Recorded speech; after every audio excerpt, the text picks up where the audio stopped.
السلام علیکم. کیسے ہیں عزیز طلباء و طالبات؟ بیٹا ہم نے سبق نمبر 6 پڑھا تھا، سال اول کا اوور کوٹ. آج ہم اس کے MCQs پڑھیں گے، ساتھ ساتھ سبق کی دہرائی بھی ہو جائے گی. شروع کرتے ہیں. افسانہ اوور کوٹ کے مصنف کا نام غلام عباس ہے. افسانہ اوور کوٹ غلام عباس کے افسانوی مجموعہ جھاڑے کی چاندنی سے لیا گیا ہے. کس مہینے میں نوجوان مٹر گشت کر رہا تھا؟ نوجوان جو تھا وہ جنوری کے مہینے میں مٹر گشت کر رہا تھا. شام کے وقت نوجوان مٹر گشت کر رہا تھا. ٹھیک ہے، وقت جو تھا وہ شام کا تھا. ایک خوش پوش نوجوان ڈیوس روڈ سے گزر کر مال روڈ پر پہنچا اور چیرنگ کراس کی طرف چلنے لگا. نوجوان اپنی تراش خراش سے فیشنیبل معلوم ہوتا تھا. نوجوان کے اوور کوٹ کا رنگ بادامی تھا. نوجوان کے اوور کوٹ کے کاج میں گلاب کا پھول جو تھا وہ نظر آ رہا تھا. نوجوان نے سر پر فلیٹ ہیٹ پہن رکھی تھی. ہیٹ کا رنگ سبز تھا. نوجوان نے اپنے گلے پر سفید سلک کا گلوبند لپیٹا ہوا تھا.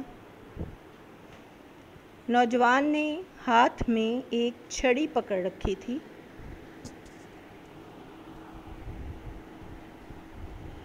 یہ ہفتے کی شام تھی اور بھرپور جھاڑے کا زمانہ تھا. بھرپور جھاڑے کے زمانے میں ہوا کی سرد اور تند کیفیت تھی، یعنی سرد اور تند ہوا جو تھی وہ چل رہی تھی. نوجوان کی چال ڈھال سے بانک پن عیاں ہو رہا تھا. تانگے والے سرپٹ گھوڑا دوڑاتے ہوئے نوجوان کی طرف لپکتے تو وہ انہیں انکار کر دیتا.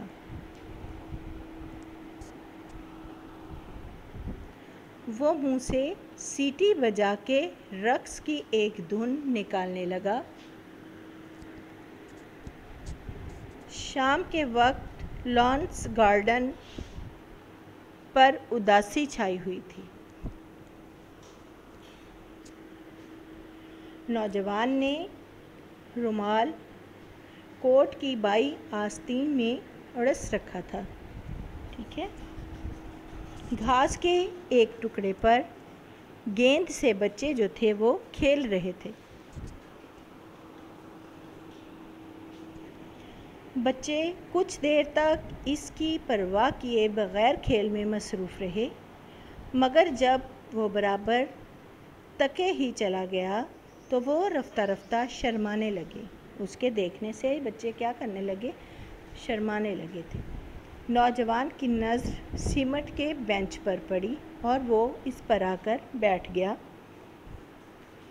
اس وقت شام کے اندھیرے کے ساتھ ساتھ سردی جو تھی اور بھی بڑھتی جا رہی تھی اور اس کی یہ شدت نہ خوشگوار نہ تھی.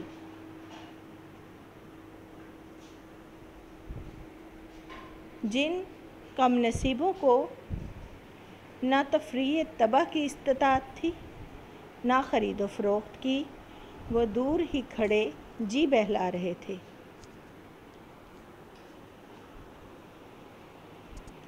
نوجوان سیمنٹ کے بینچ پر بیٹھا اپنے سامنے سے گزرتے ہوئے زن و مرد کو غور سے دیکھ رہا تھا.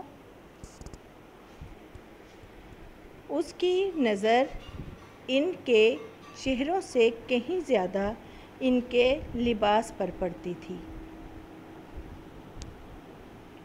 نوجوان کے سامنے گزرنے والے لوگ ہر وضع اور ہر کماش کے لوگ تھے.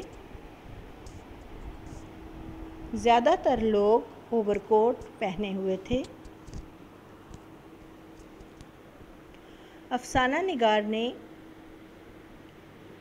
کس اوور کوٹ کو نیلام کا کہا؟ افسانہ نگار نے خاکہ پٹی کے پرانے فوجی اوور کوٹ کو نیلام کرنے کا کہا۔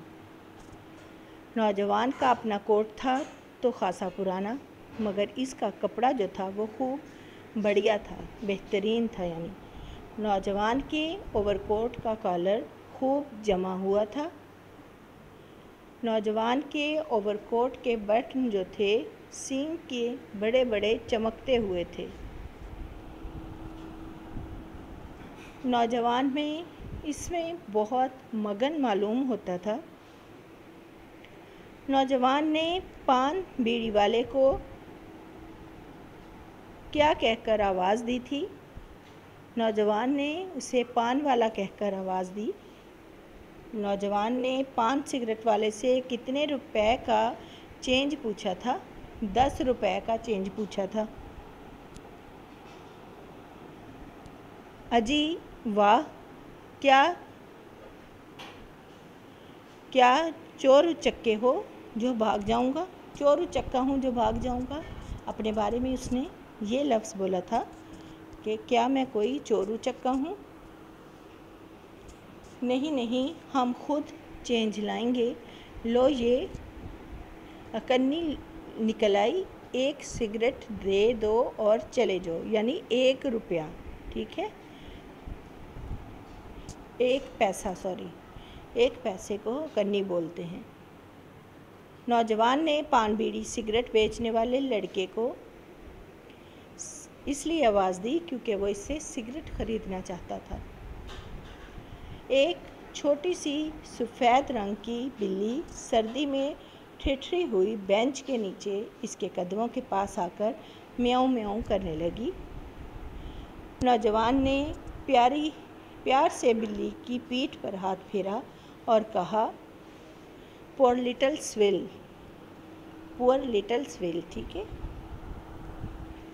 اب 7 بج چکے تھے اور نوجوان مال کی پٹری پر پہلے کی طرح مٹر گشت کرتا ہوا چلا جا رہا تھا۔ ایک ریستوران میں آرکسٹرا بج رہا تھا۔ نوجوان ریستوران کے باہر کتنی دیر کے لیے رکا؟ صرف چند پل بھر کے لیے وہ رکا۔ ریستوران کے بعد نوجوان قالینوں کی دکان پر چلا گیا۔ نوجوان یہاں بھی رکا اور کئی تازہ رسالوں کے ورق الٹے۔ نوجوان نے بک اسٹال سے کوئی بھی چیز نہ خریدی۔ نوجوان اور آگے بڑھا تو قالینوں کی ایک دکان نے اس کی توجہ کو جذب کیا، یعنی اپنی طرف مبذول کروا لیا۔ ذرا یہ ایرانی قالین دیکھنا چاہتا ہوں۔ نوجوان کے دریافت کرنے پر قالین فروش نے قالین کی قیمت 1432 روپے بتائی۔ نوجوان نے اپنی بھووں کو سکیڑا، جس کا مطلب تھا، اوہو، اتنی زیادہ! 2-3 منٹ بعد وہ قالینوں والی دکان سے بھی باہر نکل آیا۔ اس کے ہونٹوں پر ایک خفیف اور پراسرار مسکراہٹ نمودار ہوئی۔ اب وہ ہائی کورٹ کی عمارتوں کے سامنے سے گزر رہا تھا۔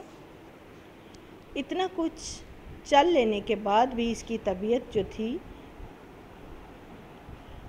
اس کی چنچالی میں کچھ فرق نہیں آیا تھا، ٹھیک ہے۔ اس نے اپنی بیت کی چھڑی کو ایک انگلی پر گھمانے کی کوشش کی مگر کامیاب نہ ہو سکا۔ چھڑی گھمانے میں ناکامی پر اس نے اوہ سوری کہا۔ اینٹوں سے بھری ہوئی لاری نوجوان کو رونتی ہوئی میکلارڈ روڈ کی طرف جو تھی وہ نکل گئی تھی۔ 2-3 راہگیر جو اس حادثے کو دیکھ رہے تھے شور مچانے لگے کہ نمبر دیکھو، نمبر دیکھو، یعنی گاڑی کا نمبر دیکھنے کا وہ شور مچا رہے تھے۔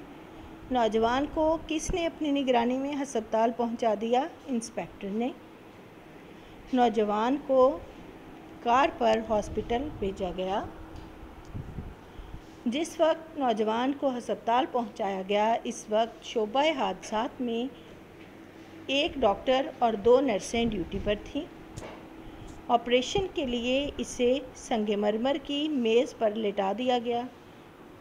چہرے جو دلی کیفیات کا آئینہ ہوتے ہیں جراحی کے نقاب تلے چھپے ہوئے تھے اور زبانیں بند تھیں۔ نوجوان نے اوور کوٹ اپنی اصلیت چھپانے کے لیے جو تھا وہ پہن رکھا تھا۔ جی عزیز طلباء و طالبات، یہ تھے ہمارے آج کے مشقی سوالات یا MCQs جو آج ہم نے پڑھے۔ اس سے ہمارے پورے سبق کا جو تھا وہ آدھا ہو گیا، یعنی دہرائی ہو گئی، اور ہم نے ایک دفعہ پھر سے اس کا پورا خلاصہ جو ہے وہ اپنے ذہنوں میں تازہ کیا۔ امید کرتی ہوں آپ کو یہ تمام باتیں جو ہیں وہ اچھے سے سمجھ آ گئی ہوں گی۔ کل کو نئے لیکچر کے ساتھ پھر سے آپ کی خدمت میں حاضر ہوں گے۔ تب تک کے لیے